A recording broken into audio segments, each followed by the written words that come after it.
안녕하세요. 티쿤입니다. 최근 들어서 엔화가 강해진다는 소문이 돌고 있습니다. 사실 환율이 어떻게 될지는 아무도 모르잖아요. 그래서 환율은 귀신도 모른다는 말이 나오고 있는데, 어쨌든 미국 금리가 내려갈 조짐이 보이고 또 엔화가 올라갈 조짐이 보인다고 합니다. 엔화가 강하면 어쨌든 일본 직판하는 건 되게 유리하죠. 예를 들어서 뭐 거래액이 한 20억 정도 된다. 그러면 100엔 850원일 때 하고 100엔 850원일 때 하고 100엔 900엔일 때는 전혀 또 다르잖아요. 만약 이게 엔화가 강해진다면 도대체 언제까지 갈까요? 아무도 모르죠. 지난 1년 동안, 3년 동안의 추이를 보니까 계속 2022년도 무렵에는 100엔 1000원이었다가 이때가 100엔 1060원인 때네요. 그죠? 100엔 1060원이다가 800 거의 한 50원까지 떨어졌었죠. 860원. 이게 한 950원 정도까지만 가주면은 좋고 더 올라가면은 진짜 아주 좋죠. 근데 저는 오래지 않아 엔화가 원엔 환율이 크게 바뀔 거라고는 생각을 합니다. 왜냐하면 펀더멘털 기반이 너무 많이 차이가 나잖아요. 진짜 안타까운 것은 한국 경제는 이미 반쯤 익은 냄비 속 개구리라는 평가가 많습니다. 실제로 냄비 속의 개구리는 물이 데워질 때 그걸 잘 못 느끼고 있다가 그대로 삼겨서 죽는다고 하잖아요. 뭐 사실인지 아닌지 모르겠어요. 근데 이미 한국 경제는 반쯤 익었다는 거예요. 여러분은 동의하시나요? 저는 동의합니다. 왜냐하면 한국은 돈이 없어져 버렸잖아요. 전부 부동산에 다 묶여 버렸고 부동산 가격이 올라가면서 여기다가 고금리, 고환율, 고물가, 이게 해결이 되려면 반드시 기초 경기가 좋아야 되는 거잖아요. 근데 기초 경기가 좋아지기에는 국내 유동성이 너무 지금 안 좋은 거죠. 뭐 돈이 돌아가질 않으니까요. 실제로 티쿤이 있는 충무로 주변에만 보더라도 도대체 저녁 시간에 식당이 운영이 되질 않고 있어요. 사람들이.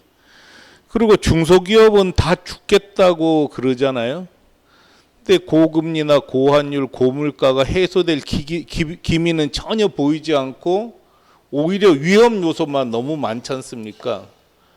부동산 PF 이거 반드시 터질 수밖에 없잖아요. 또 파이낸스 프로젝트 이거 터져야지만 되는 거거든요. 억지로 이게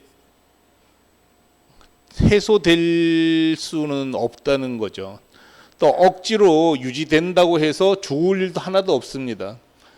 약간 몸이 아파야지 또 건강해지는 거하고 똑같은데 지금 너무 억눌러 놓은 거죠. 그래서 저는 한국 경제가 반쯤 익은 냄비 속 개구리라는데 전적으로 동의하고 국내에 머뭇거리는 건 스스로 자살 행위라고 생각을 합니다. 다행히 지금 엔화가 좋다고 하잖아요. 엔화가 강해진다고 하잖아요.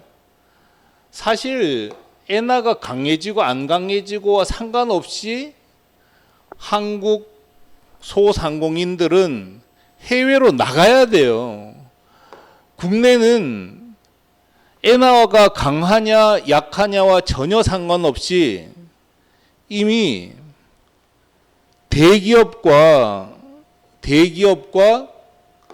그다음에 독점 지배를 하고 있는 여러 세력들 때문에 소상공인은 어차피 못 살게 돼 있다는 거죠.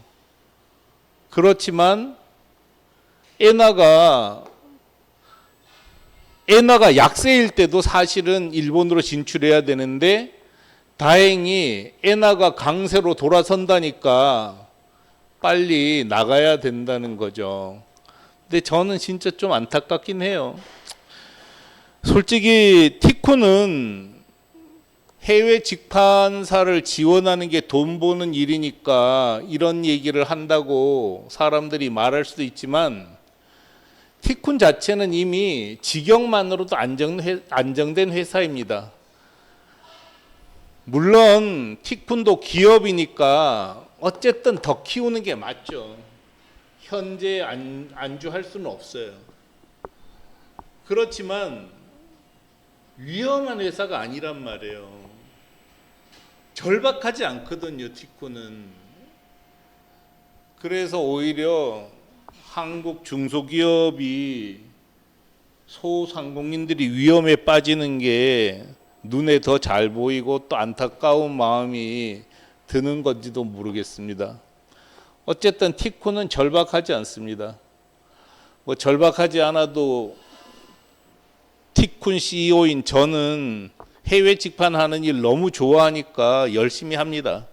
그렇지만 또 이미 국내에서 살 길이 없는 사람들은 절박하잖아요. 그래서 많이 도와드리고 싶다는 거죠. 근데 결단을 너무 못 하시는 것 같아요. 그러니까 그냥 그야말로 물이 데워지는데도 가만히 있는 개구리를 보는 것 같은 안타까움이 있습니다. 물론 돈이 없고 뭐 여러 가지 사정들이 있겠죠. 그렇지만 언젠가 제가 말씀드렸잖아요. 돈 없이도 해외 직판할 수 있습니다. 뭐 저는 친구 회사 물건을 해외에 팔아주는 걸 가지고 제 창업 자금을 만들었습니다. 그래서 방법은 굉장히 많거든요. 근데 가만히 있는 거죠. 제가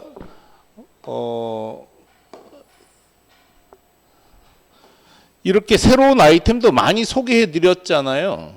해외 판매용 상품 추천도 하고. 근데 참 못하시더라고요. 이런 아이템들 중에서 자기가 다룰 수 있는 거 있으면 지인이 못하더라도 지인 걸 받아서 팔 수도 있다고 생각을 합니다.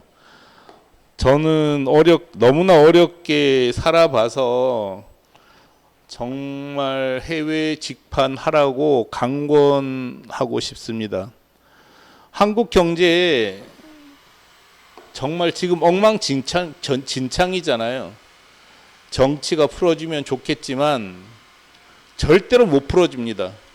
또 설사 정치가 잘 돌아간다고 해도 소상공인 개인에게 그 혜택이 돌아올 때까지는 멀어도 한참 멀었습니다. 정말 우물쭈물하다가 내 이럴 줄 알았다 이런 얘기 하게 될 거예요.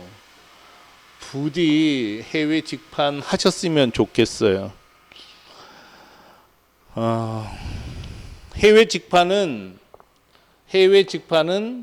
다른 특별한 기회가 없는 사람에게는 진짜 계층 사다리 위로 올라가는 계층을 위로 올라가는 사다리 역할을 합니다.